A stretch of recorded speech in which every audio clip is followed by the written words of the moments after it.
शहर का railway station हमेशा की तरह शोर से भरा रहता था। सीटी की आवाज, कुलियों की पुकार, चाय वालों की आवाज, चाय, गरम चाय। इसी शोर के बीच स्टेशन से थोड़ी दूरी पर धूल भरी सड़क के किनारे एक छोटा सा होटल था। टीन की छत, ईंट की आधी दीवारें, लकड़ी की बेंचें और एक पुराना सा बोर्ड, अन्नपूर्णा भोजनालय।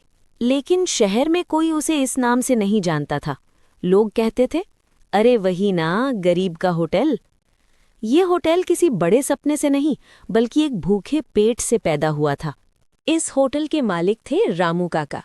उम्र लगभग 55 साल, दुबला शरीर, चेहरे पर स्थायी थकान, लेकिन आंखों में एक अजीब सी शांति। उनके कपड़े हमेशा साधारण रहते, सफेद कुर्ता, थोड़ा मैला धोती और कंधे पर गमछा। रामू काका रोज सुबह 4 बजे उठते, लकड़ी के चूल्हे में आग जलाते, हाथ से मसाले पीसते और दाल चावल पकाते। कोई हेल्पर नहीं, कोई मैनेजर नहीं, सब कुछ रामू काका खुद। होटल में न कोई मेन्यू था, न रेट लिस्ट। उनका कहना सिर्फ ये था, यहाँ भूखे को मना नहीं किया जाता। जो आया बैठा, जो भूखा था खाया। कभी कभी लोग पूछते, काका पैसे कम पड़ गए। रामू काका मुस्कुराकर कहते, कोई बात नहीं बेटा, आज मत देना। कुछ लोग पैसे दे जाते, कुछ लोग अगली बार और कुछ सिर्फ आशीर्वाद देकर चले जाते। एक दिन दोपहर को जब धूप सिर पर थी, एक छोटा सा लड़का होटल के सामने आकर रुका। उम्र लगभग 10 साल, फटे कपड़े, गंदे पैर, चेहरे पर डर और भूख। वो अंदर नहीं आया, बस दूर से देखता रहा। रामू काका की नजर उस पर पड़ गई। ए बेटा, इधर आ। लड़का सहन गया। क्या चाहिए? लड़के ने धीरे से कहा, खाना। पैसे हैं? लड़के ने सिर झुका लिया। रामू काका ने बिना कुछ बोले थाली लगाई, दाल, चावल, थोड़ा सा अचार। लड़का खाने लगा, पहले धीरे, फिर तेज। आंसू थाली में गिरने लगे। खाने के बाद रामू काका ने पूछा, नाम क्या है? माँ बाप? मोहन। मोहन चुप रहा। कुछ देर बाद बोला, माँ बीमार थी, चली गई।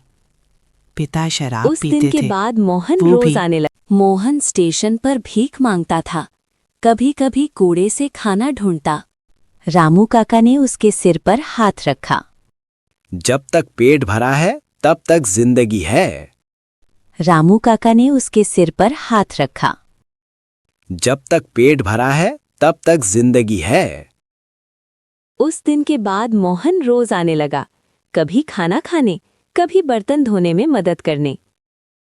एक दिन जब होटल बंद हो गया, मोहन ने पूछा, काका आप इतना अच्छा क्यों हो? रामू काका चुप रहे, फिर बोले, क्योंकि दुनिया ने मुझे भूखा रखा था। 20 साल पहले मैं भी अकेला था। गांव छोड़कर शहर आया था, काम की तलाश में। 3 दिन तक काम नहीं मिला, पैसे खत्म, भूख से हालत खराब। कई होटलों में गया, सब ने एक ही बात कही, पहले पैसे फिर खाना। चौथे दिन एक बूढ़ी अम्मा ने मुझे रोटी दी, बिना सवाल। उसी दिन मैंने कसम खाई, अगर कभी मेरे पास देने को हुआ तो मैं भूखे को मना नहीं करूंगा। गरीब का होटल चलता तो था, लेकिन मुनाफा नाम का कुछ नहीं। कभी गैस खत्म, कभी चावल नहीं, कभी दाल नहीं। फिर एक दिन नगर निगम के लोग आ गए। लाइसेंस दिखाओ। रामू काका के पास कुछ नहीं था, होटल बंद करना पड़ेगा। वो दिन रामू काका के लिए सबसे भारी था। अगले दिन होटल बंद रहा, चूल्हा ठंडा, बेंच खाली। रिक्शा वाले आए, आज खाना नहीं। मजदूर आए, काका कहाँ गए? मोहन रो पड़ा। काका अब हम क्या करेंगे? रामू काका के पास जवाब नहीं था। शाम होते होते स्टेशन के पास भीड़ जमा हो गई। रिक्शा वाले, मजदूर, ठेले वाले, बच्चे, सबने मिलकर पैसे इकट्ठा किए। कोई 10 रुपए, कोई 20, कोई 50। एक बूढ़ा बोला, इस होटल ने हमें भूखा नहीं रहने दिया, अब हमारी बारी है।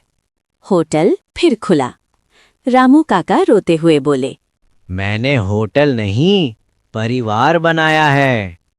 रामू काका का कहना है, आज भी इस गरीब के होटल में अमीर गरीब नहीं, बल्कि भूख से त्रस्त आदमियों का दुख ही देखा जाता है। रामू काका आज भी वही कहते हैं, अमीर वो नहीं जिसके पास पैसा हो, अमीर वो है जिसके पास दिल हो। गरीब का होटल आज भी खड़ा है, इंसानियत